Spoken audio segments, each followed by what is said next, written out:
que alguns tiveram ao longo do tempo, né? Ao longo da, eu não vou nem dizer do ano, do nosso ano. Eu digo mais em relação à formação escolar, né? Vamos combinar que na escola a gente tem uma relação muito tardia com as artes plásticas, por exemplo. Não é algo muito constante, sobretudo a teoria. Gente, vocês estão enxergando aí o meu slide? A minha carinha também está aparecendo?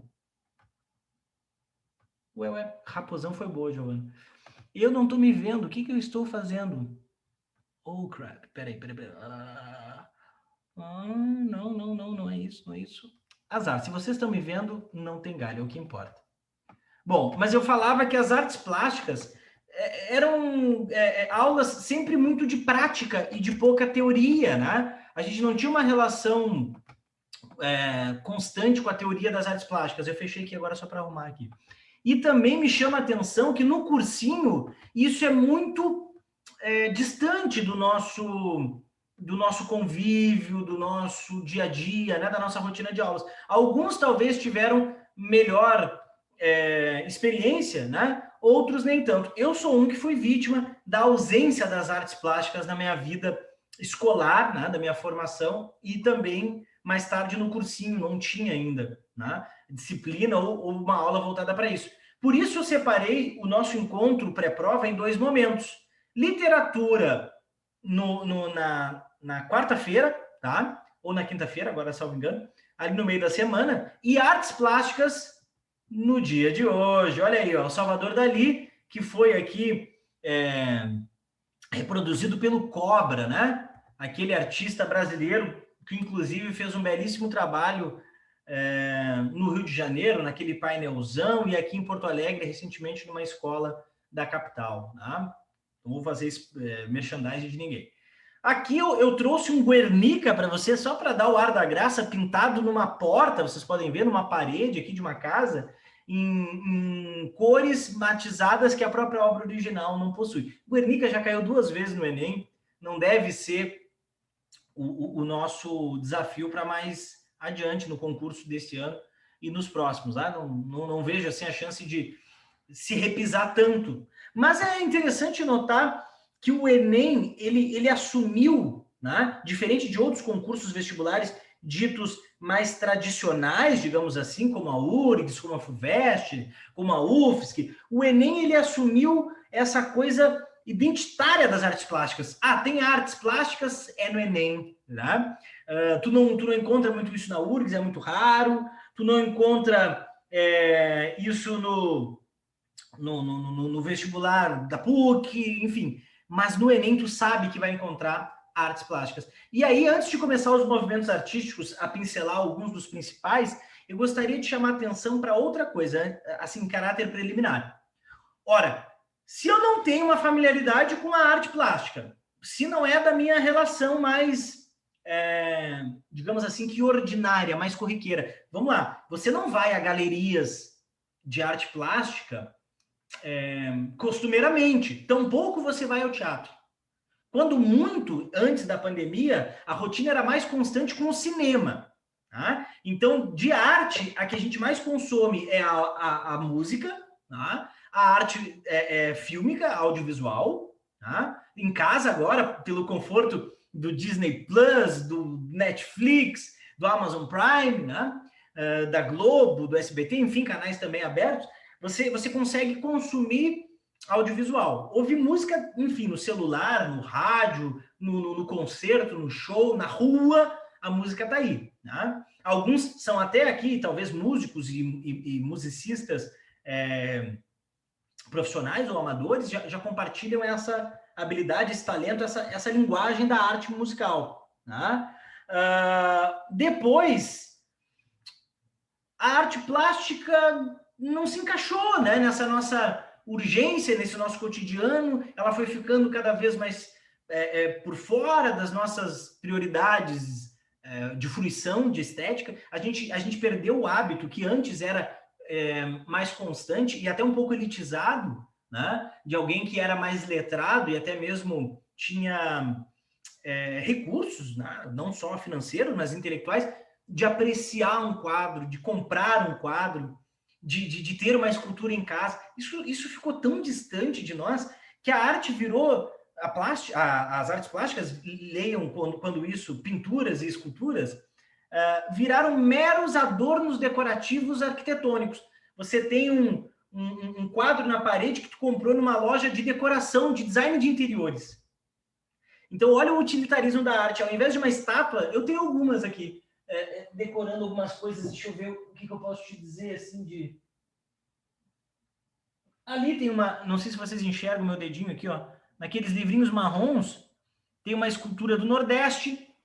Lá em cima também tem um barquinho que é do Nordeste. São pequenas esculturas. Mas normalmente o que a gente tem quando as esculturas fazem parte da nossa casa? Uma para segurar a porta, outra para guardar papel. Aí tem uma que é para fazer o barulhinho lá na casa da praia, que a gente abre a porta e faz um penduricário de coisa. É uma arte utilitária. Ela menos serve para contemplação, fruição, e mais serve para alguma função dentro da nossa vida. Tanto que a gente passa em algumas esculturas públicas e pergunta, para que isso daí, né?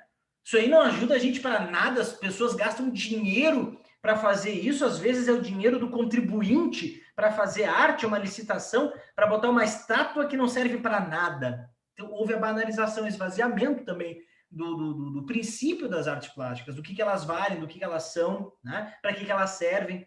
E se botar elas no contexto da modernidade e da pós-modernidade, bom, daí é um festival de ignorância, porque a gente é muito treinado, doutrinado e até mesmo habilitado a entender uma arte mais clássica, porque foi educado assim, especialmente na América aqui, né? E quando olha para essa arte mais provocativa, olha imediatamente com estranheza. Claro, porque é uma das suas provocações, mas nunca essa estranheza, ou raras vezes essa estranheza, vem atrelada a um olhar mais otimista, normalmente é um olhar de desconfiança. Para que serve aquelas cuias no Parque da Harmonia? Que negócio estranho, parecem seios femininos, ou seios, enfim, né?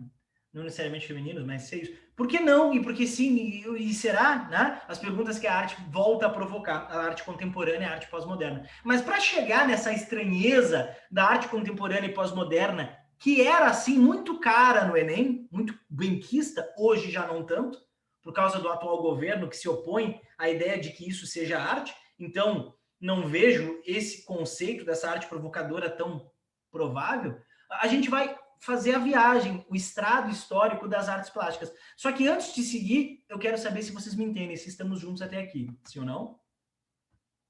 Dê um feedbackzinho, aquele top, aquele legal. Show de bola. Ó, tudo isso já ajuda, que eu estava vendo o prof falar de cinema, né? Como possível tema da redação. Por que não, se a gente for falar de contemplação, de fruição, de beleza, de falar também de a utilidade da arte? Qual é a função da arte? Vai ter tema de redação, hein? Qual é a função da arte na nossa vida? Esse tema evitaria um lugar perigoso das politizações e partidarizações que o Enem provavelmente vai evitar num ano tão caótico. Pode evitar, né? Não necessariamente vai evitar. E aí vem um tema assim mais papai e mamãe. Qual é a função da arte na vida das pessoas em pleno século XXI? Pá, olha aí, ó. A arte vem com outras propostas agora, não apenas a mera contemplação, em que sou um passivo espectador, apreciador, né? e sou um observador. Não, eu agora interajo com a arte, eu faço parte dela com ela, né? Eu faço a arte também, mesmo não sendo artista. Depois eu vou mostrar as diferenças para vocês. E o que eu tenho que olhar enquanto aluno e aluna fazendo prova de vestibular? Porque é diferente olhar a arte como um apreciador e olhar a arte como um concurseiro, né? Como apreciador, tu pode simplesmente olhar assim, ó. Ah, não entendo nada desse negócio, mas que bonita essa Mona Lisa aí, ó. Bem pintadinha. Tá ótimo. Já foi lá na galeria, tirou suas conclusões e arrasou. Só, mas eu nem fiz cara de burguês tomando aquele Cabernet safra de 50, né? Com aquele olhar snob e fiquei falando da paleta de cores. Não, tira essa ideia da cabeça dessa elitização da arte, desse aburguesamento, desse sequestro de que a arte plástica ela tem um endereço social. Ela não tem, tanto que tem a arte popular. Eu falei dos barquinhos do Nordeste, daquelas amas de leite do Nordeste, daquelas xilogravuras do Nordeste, só para dar alguns exemplos. Fiquei ali pelo Nordeste mostrando um pouco da nossa arte plástica brasileira, né? Mas a gente tem a arte plástica indígena, trabalhada no barro, trabalhada na palha. Também tem a afro-brasileira, isso está lá presente no livro Ponciá Vicêncio, para quem vai fazer a prova da URGS. Essa aula de URGS está sendo subida lá naquele nosso canalzinho específico para URGS, os nossos alunos já têm acesso.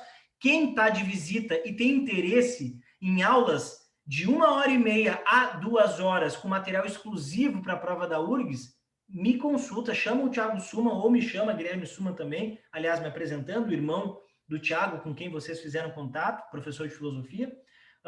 Façam contato conosco que a gente pode negociar com vocês aí acesso a essas aulas de leituras obrigatórias URGS. Feito o merchandising, voltamos aqui. O que olhar, então, como aluno na hora de observar uma obra? Primeiro, os elementos que estão dispostos na tela. Tem cenário? Tem. Tem figuras sobrepostas? Tem. É uma mulher. Tem outras? Não. Mulher, cenário. Legal. Essa mulher, ela está representada de uma maneira verossímil ou inverossímil? Verossímil. Ela é igual a uma mulher real. Legal. Tem algo nela que eu consiga destacar? Não. Eu só não sei muito se ela está rindo, se ela está séria. Bom, então tem esse enigma que permeia essa obra e chama atenção. Muito bem. Mas é uma obra com detalhes. Dá para ver, né? O detalhe da mão, da dobra da roupa. Tem profundidade. Ó, isso já coloca ela num lugar. Não tem um tema social, porque os elementos não me induzem a isso. Não tem um tema paródico, ela não é uma paródia, ela não é uma distorção. Não tem um experimento, porque não desconstrói nada, não decompõe nada. Tem a representação fidedigna de uma realidade. Isso já me reduz possibilidades. Pode ser uma arte greco-romana, pode ser uma arte renascentista, que imita o greco-romano, pode ser o neoclássico do século XVIII, que por sua vez imita o renascentista, ou pode ser uma obra realista do século XIX. Se tu não soubesse que Mona Lisa é do renascentista da Vinci, tu ficava entre 4 opções a conhecer as principais características de cada. Que ótimo ter o feedback dessas principais escolas, dessas principais correntes, tudo bem? Olha lá, principais características, vamos começar com o Renascimento.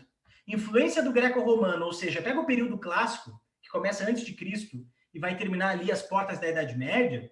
Tu tem uma arte que defende desde o clássico greco-romano, tá? Defende o belo, o equilibrado, o virtuoso. Não, pessoal, não estou falando de mim. Estou falando da arte greco-romana, que fez com os detalhes a representação perfeita da anatomia, né?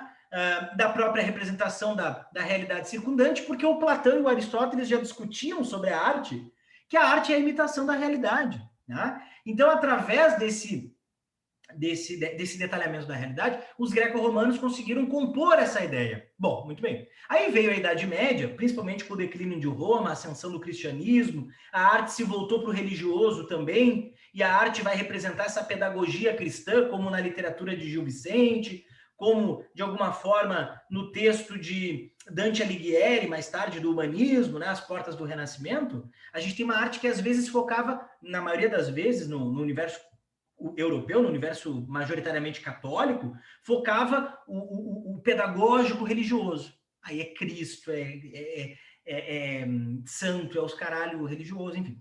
Aqui a coisa muda, porque com a exaustão do catolicismo e a ascensão de uma dissidência, de uma célula descolada do catolicismo chamada protestantismo, nós temos uma contínua religiosidade, também cristã, mas, diferente da católica, menos ortodoxa. E esses protestantes começaram a se aliar à visão de mundo burguesa, ascendente na época, e a criar uma nova perspectiva de mundo, em que o capital é possível, os prazeres não são tão restritivos, e isso não quer dizer que você não é cristão. Pode dizer que você não é católico ortodoxo, mas não quer dizer que você não é cristão. Eu agora traduzo, escrevo e faço a Bíblia e as doutrinas religiosas à minha maneira. E a arte acompanhou esse fluxo, algumas, na maioria das vezes, inclusive na época, patrocinada por esses artistas, digamos que monetariamente... esses burgueses que patrocinavam artistas e eram monetizados, né? Os mecenas, alguns deles papas, padres, outros apenas membros da elite da monarquia. E essa arte renascentista, ela vai de encontro, ela vai contra a arte medieval, porque ela defende a ideia do corpo, da racionalidade. As cores se abrem, né, para trabalhar o ideal da harmonia. O homem vitruviano do Da Vinci é exatamente esse compromisso reassumido, agora no século XVI, com a anatomia, com o corpo e com a razão, imitando o greco-romano. E ainda em Da Vinci, pega a Última Ceia, nós temos exatamente isso. O conteúdo é Jesus, mas a corporificação não. Jesus está no mesmo tamanho dos homens, as cores são claras, não tem o sofrimento, apesar de ser a Última Ceia, não tem aquela educação medieval de ele estar morrendo por nós, né? E tem feições humanas e reais nos apóstolos, em Jesus, e também, tem uma terceira dimensão, tem uma profundidade aqui. Isso é totalmente oposto à pintura medieval, gótica, por exemplo. Davi do Michelangelo, que traz os detalhes corpóreos, o aumento intencional da mão para chamar a atenção para os detalhes da manopla e a redução do tamanho fálico de propósito para não chamar a atenção para o pênis e não tornar a escultura do Davi, do Velho Testamento, algo fálico ou sensual, na verdade, para que, apesar da nudez, se visse os detalhes físicos mesmo, né? O trabalho da escultura. O mesmo Michelangelo aposta já em outro material, né? Aqui é gesso, em Davi, e mármore para Pietà, nos detalhes da saia, dos contorcionismos do corpo recém-despregado de Jesus, que ainda está com os pés retesados, está com o corpo mole, porque tá morto, né? Mas ainda tem ali nos pés, vocês podem ver, o dedão arqueado, né? Ela mesma, a própria Maria, tem uma feição de melancolia. Jesus sofreu, apesar do conteúdo religioso, os detalhes não chamam atenção para se tornar cristão ou melhor cristão. O detalhe se chama mais atenção para a coisa da admiração mesmo, né? Admiração ao belo, reassumindo o compromisso dos greco-romanos. Daí vieram os barrocos, que no século XVII entram em conflito com essa intensa racionalidade renascentista e uma tentativa desesperada de voltar aos preceitos medievais. Misturam-se as duas influências. O barroco traz alguns tons escuros e conteúdos religiosos e, ao mesmo tempo, de conteúdo educativo religioso com o profano. Profano significa para fora do templo. Para fora, né? Para fora, fano, templo. Então, para fora do templo.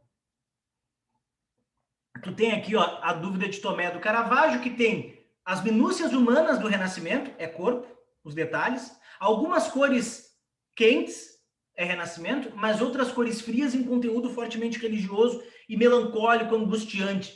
Isso já é mais medieval. Corpo e alma, o conflito do barroco. No Brasil, o barroco ele acontece tardiamente, tá? Claro, ele tem uma representação no século XVII durante o ciclo do açúcar, mais na literatura, que veremos na sexta, de um Gregório de Matos, de um Padre Vieira. Mas nas artes plásticas, o sucesso do barroco se dá no século seguinte, no ciclo seguinte, enquanto a literatura já se promoveu ao arcadismo, e aí a arte plástica segue na tônica barroca, como vemos em algumas pinturas e esculturas, como os profetas do Aleijadinho em pedra-sabão, tá? Que já caiu na prova de geografia do Enem. Na pintura, sobretudo europeia, do mesmo século XVIII, em que o Aleijadinho está fazendo as suas peças, né? Peças, esculturas e pinturas, nós temos o neoclassicismo, que é, de novo, o clássico, de novo o Renascimento e, de novo, Grécia e Roma. Ou seja, contrário do barroco, racional, a beleza, o realismo, o corpo, o exemplo aqui é o Juramento dos Horácios, do francês Jacques-Louis David.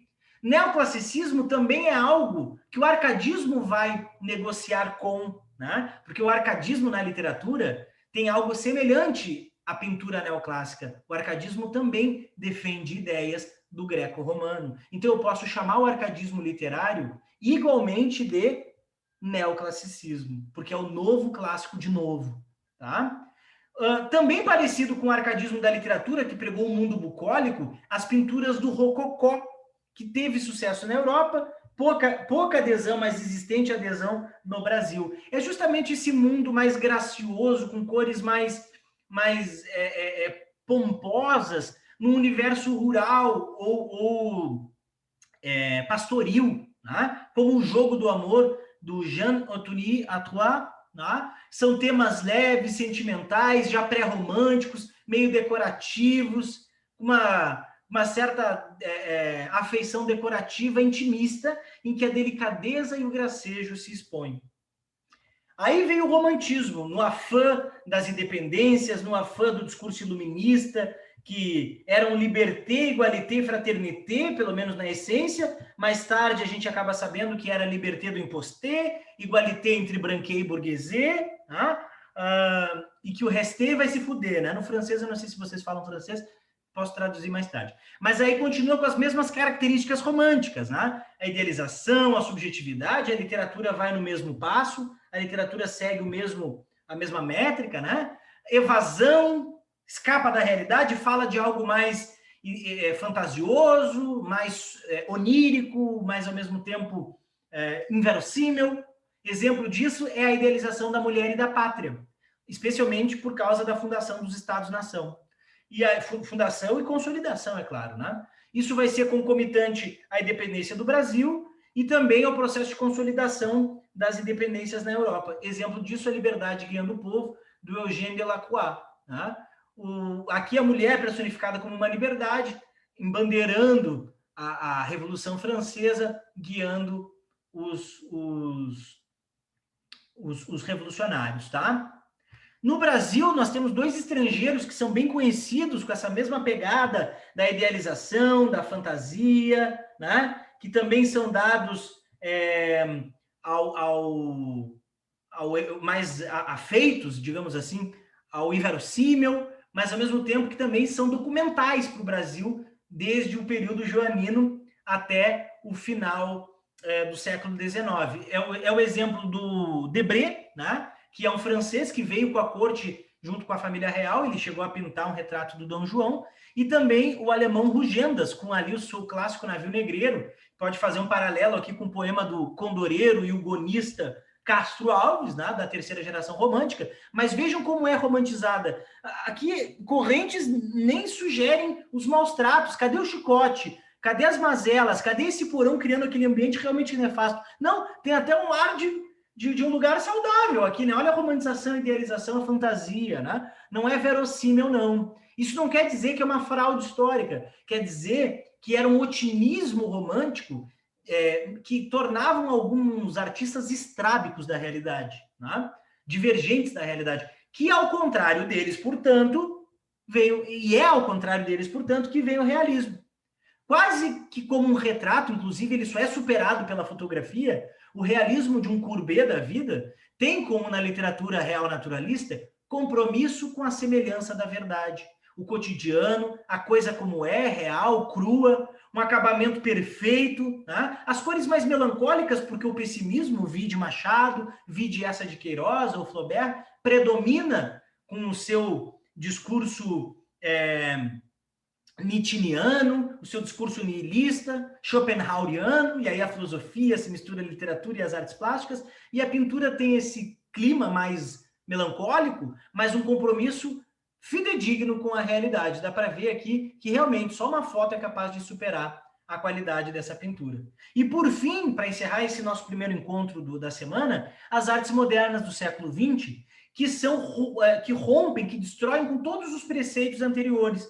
Tudo que a arte edificou até aqui acaba não mais contornando a realidade, né? Não mais justificando, sublinhando, eu poderia dizer assim, sustentando, né? As transformações do século XX, vide as grandes crises por causa da Primeira Guerra, depois da Segunda, e vem crise política e quebra da bolsa, e crise existencial, e o existencialismo de Sartre, e o feminismo da Simone de Beauvoir, e vem a política, vem o romance de 30, vem novidades, vem globalização, vem um monte de coisa, né? E a arte acompanha isso, supravalorizando o cotidiano, tentando entender o indivíduo não mais como uma unidade, e sim como um fragmento, né? A fragmentação do indivíduo, experimentando novidades que destruam com os conceitos antigos, que duvidem deles, inovando sem nem saber onde querem chegar, como vai se dizer na Semana de Arte Moderna, que lança isso no Brasil, em São Paulo, de 1922, a gente vai ver em literatura, mas através desse movimento iconoclasta, ou seja,